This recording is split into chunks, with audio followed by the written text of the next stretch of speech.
우리 하나님 말씀 같이 봅니다. 고린도후서 12장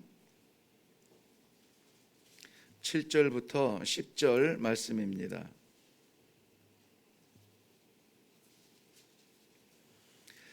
찾으셨으면 우리 한 목소리로 읽겠습니다. 시작. 여러 계시로 받은 것이 지극히 크므로 너무 자만하지 않게 하시려고 내 육체의 가시 곧 사탄의 가시를 주셨으니 이는 나를 쳐서 너무 자만하지 않게 하려 하심이라. 이것이 내게서 떠나가게 하기 위하여 내가 3번 주께 간구하였더니 나에게 이르시기를 내 은혜가 네게 족하도다.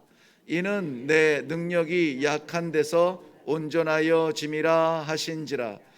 그러므로 도리어 크게 기뻐함으로 나의 여러 약한 것들에 대하여 자랑하리니 이는 그리스도의 능력이 내게 머물게 하려 함이라. 그러므로 내가 그리스도를 위하여 약한 것들과 능욕과 궁핍과 박해와 곤고를 기뻐하노니 이는 내가 약한 그때의 강함이라. 아멘. 우리 먼저 기도하겠습니다. 아버지, 감사합니다. 오늘도 주님 전에 올라오기 위하여 우리는 많은 것을 내려놓아야 했습니다. 내려놓을 수 있는 은혜를 주시니 감사합니다.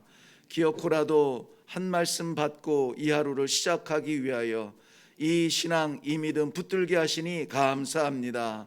놓지 않게 하옵소서. 아버지, 은혜가 아니면 살 수 없는 우리의 연약함을 긍휼히 여기셔서 오늘도 세워주시는 귀한 은혜가 있게 하여 주시옵소서. 감사드리오며 예수님 이름으로 기도하옵나이다. 아멘. 네, 오늘 하나님께서 저희들에게 허락하시는 말씀, 우리 모두 다가 다 동일한 은혜로 받을 수 있기를 바랍니다. 이 본문 말씀은 12장을 몇 번 묵상을 하여도 12장에서 정말 우리 스스로가 연약해서이기 때문일까요? 이 본문을 떠나지 못하게 하시는 부분이 있습니다. 우리는 여러 약점을 가지고 있고 또 가시와 같이 떠나지 아니하는 아픔이 있을 수 있습니다. 그런데 이것이 우리들에게 은혜가 될 수 있다는 것, 그것을 오늘 말씀은 우리들에게 말씀하여 주고 있습니다. 제가 이 본문을 19년 10월쯤에 동일한 본문으로 말씀을 나눴는데요. 그때는 아마 우리의 자랑이라는 제목으로 제가 말씀을 나눈 것 같아요. 오늘은 우리가 자랑할 것도 없는 연약함을 가지고 하나님 앞에 서게 되는데 그 연약함마저도 하나님께서 우리에게 허락하신 은혜라면은 우리가 감사할 수 있어야 하겠다 하는 마음을 중심으로 해서 우리에게 허락하신 가시도 은혜일 수 있습니다 하는 제목으로 말씀을 나누려고 합니다. 오늘 1절 말씀 보면 무익하나마 내가 부득불 자랑하노니 주의 환상과 계시를 말하리라. 네, 사도 바울이 이렇게 마음 중심의 성도들에게 권면하고 싶은 것이 있었죠.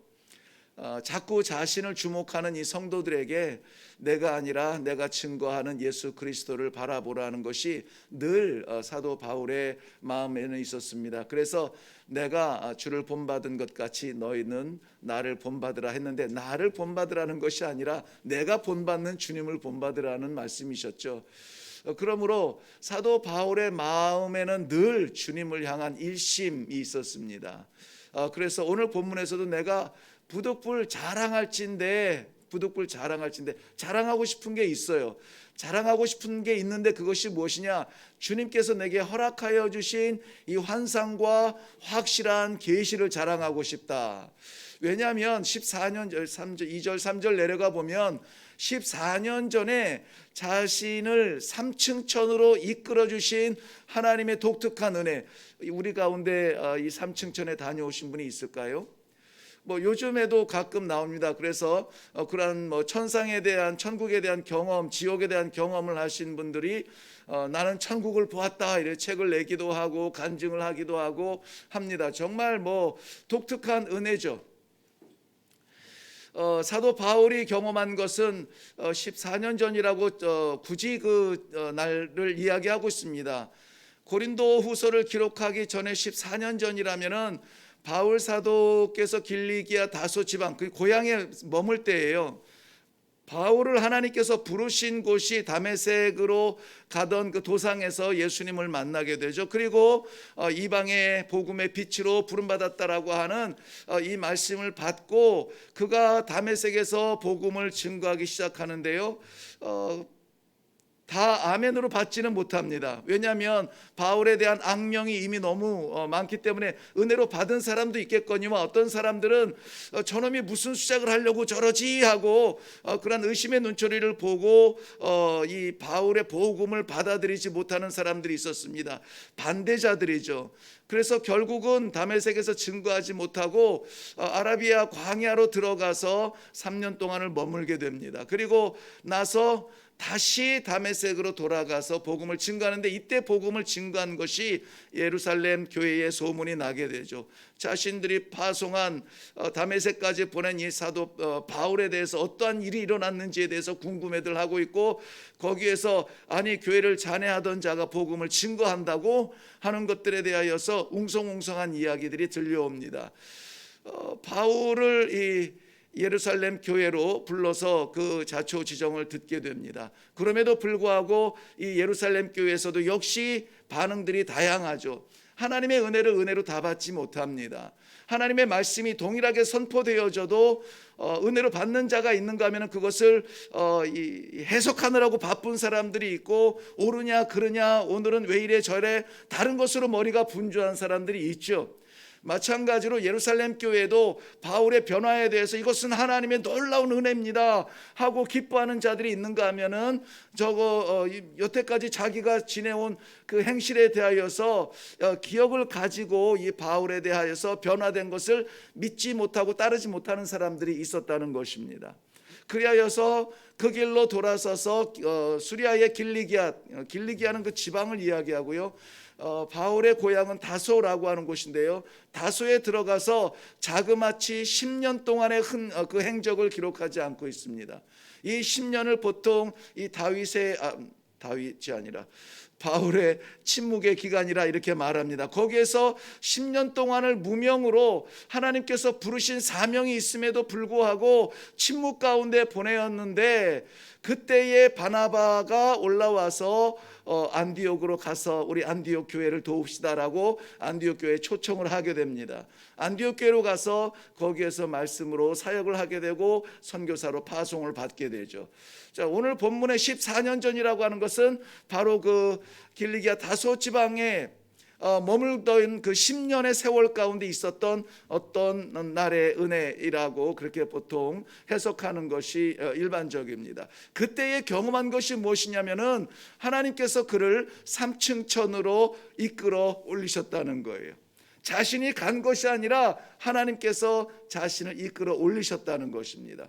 삼층천이라고 하는 것은 뭐 로마도 그렇고 로마의 문화도 그렇고 그리스의 헬라 문화도 그렇고 유대인의 문화도 그렇고 이 하늘에 대한 막연한 어떤 정의가 있어요. 특별히 유대 민족이 믿고 있는 그 7층천에 대하여서 그 하나님의 나라와 그 하늘에 대한 그런 기대가 있는데 3층천은 공통적으로 의인의 땅입니다. 의인의 하늘이에요.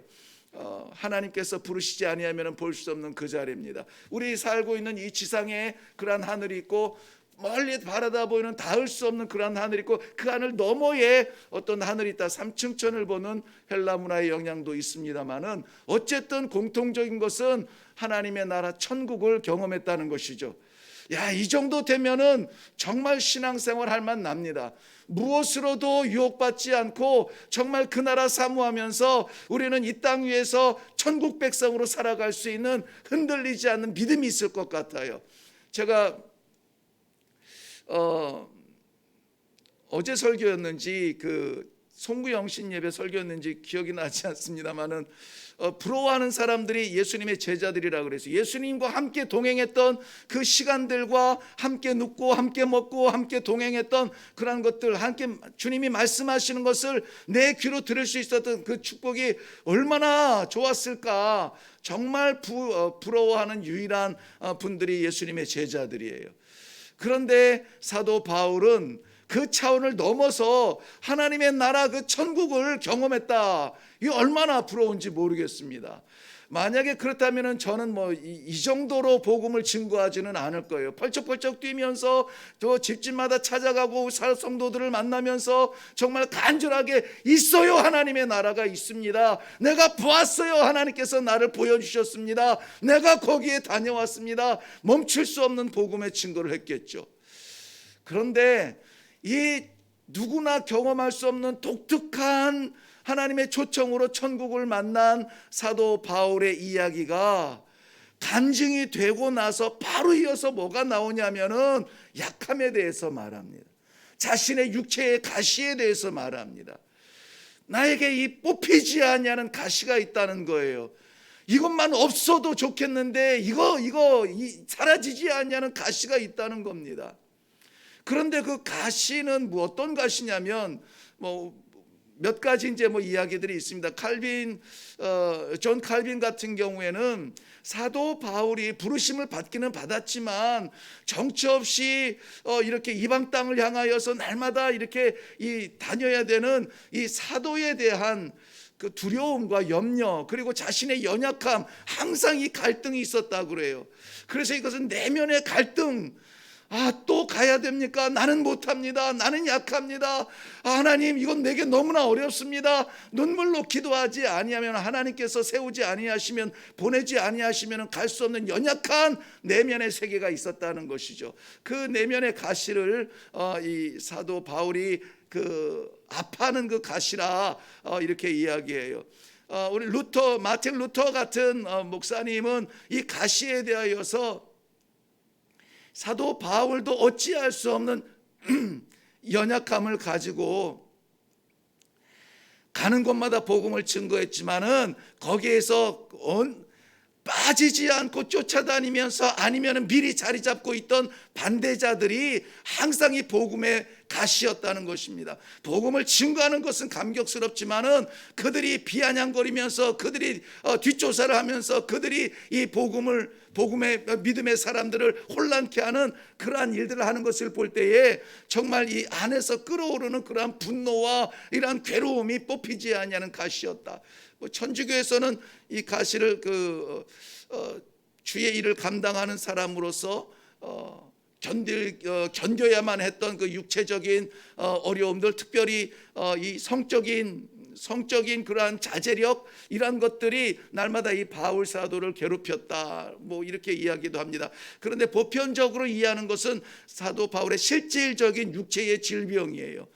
그 눈의 안질이 끊이지 않았고, 그래서 누가가 늘 곁에서 돌봐야 할 만큼, 그리고 이 바울 서신을 써도 늘 곁에서 이 대피를 해주는 사람이 있어야 할 만큼 시력이 좋아지지 않은 그러한 그 안질이 평생 동안 그를 괴롭혔는데, 다메섹 도상에서 빛으로 임한 예수님의 그 광명한 빛을 바라보며 눈이 보이지 않게 되었을 때 아나니아를 통하여서 그것을 열게 하잖아요. 그 이후에 생긴 안질이 떠나지 아니하는 그리스도와의 만남을 기억하게 하는 그러한 가시였다, 이렇게 표현하기도 합니다. 그런가 하면은 끊이지 아니하는 두통 속에 있었고, 아무튼 이 질병 속에서도 이 사도 바울이 굉장히 어떤 분은 간질로 인하여서 근거가 없지는 않겠죠. 나름 연구한 거겠죠. 간질로 인하여서 고생하였다라든지 이런저런 학설들이 있습니다. 그런데 대체로는 육신의 실질적인 고통, 안질이나 간질이나 두통이나 이러한 육체적인 가시를 이야기해요. 하나님의 나라와 가시에 대해서 제가 이렇게 자세하게 시간을 할애하는 것은 하나님의 나라에 대한 소망을 주신 하나님을 믿는 믿음이 우리들에게는 분명히 있습니다. 그 믿음으로 우리가 지금도 살아가고 오늘도 그 믿음으로 일어나기 위하여서 하나님의 말씀을 받기를 원하고 또 기도하며 힘을 얻기를 원합니다. 그런데 하나님께서는 우리에게 은혜 위에 은혜를 허락하시지 아니하시고 축복 위에 축복으로 우리 길을 활짝 열어주시지 아니하시고 가시를 허락하신다고요. 우리의 기도 가운데 정말 하나님 이것만 좀 뽑아주세요. 그러면 내가 주를 위해서 충성하겠습니다. 목숨 바치겠습니다. 내가 거부감 막히는 길이 있어도 막히지 아니하고 뚫고 나아가 주의 복음을 증거하겠습니다. 이러한 뽑히지 아니하는 가시가 있지 않습니까? 육체의 가시가 있지 않습니까? 경제적인 두려움의 가시가 있지 않습니까? 자녀들의 안타까운 가시가 있지 않습니까? 부부간에 그러한 해결되지 아니하는 그러한 불편한 가시가 있지 않습니까?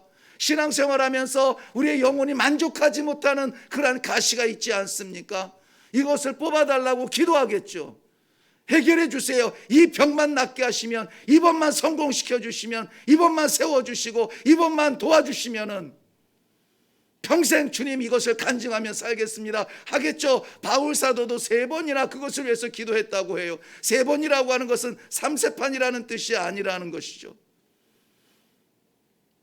잊을 수 없을 만큼 계속되는 그 하나님 앞에의 기도가 있었다는 것입니다. 그런데 하나님께서는 뭐라고 하세요? 쑥 뽑아주면 좋은데, 그래서 바울 사도로 하여금 마음껏 다니면서 이것이 육체의 가시가 됐든 심령의 가시가 됐든 인격의 가시가 됐든 뽑아주면 마음껏 증거할 것 같은데 아니라는 겁니다. 내 은혜가 내게 족하다는 거예요.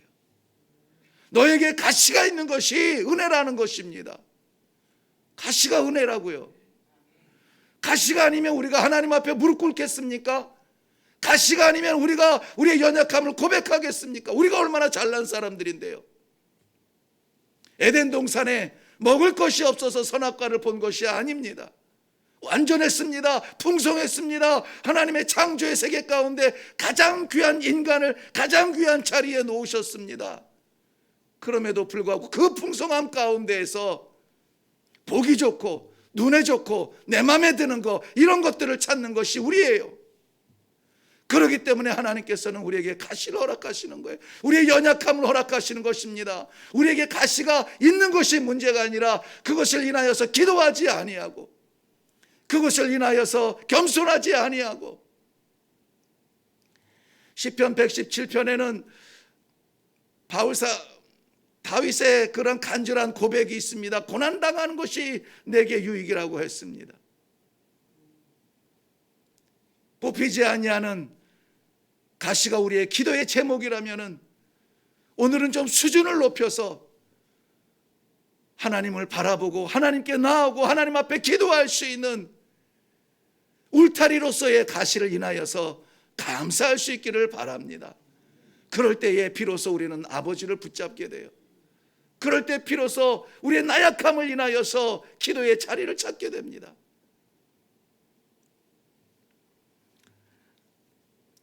저는 사랑하는 새벽 예배의 이 기도의 동지들에 대하여서 감사한 것은 기도의 자리를 찾는 거예요. 문제가 있어서가 아니라 그 문제를 인하여서도 하나님 앞에 나오는 것이죠. 사람 찾아다니지 않은 겁니다. 이럴 때 어떻게 하면 좋아요? 이럴 때 어디로 가야 돼요? 이럴 때 뭐 해야 돼요? 사람 찾아다니면서 노크하지 아니하고 하나님의 이름을 부르면서 아버지 어떻게 하면 좋습니까? 라고 기도할 수 있는 자리를 찾는 이 기도의 자리가 너무나 소중한 것입니다. 뽑아주시지 않아도 감사하고 이 가시가 내가 하나님을 부를 수 있는 그러한 울타리가 된다면 감당하겠습니다. 간직하겠습니다.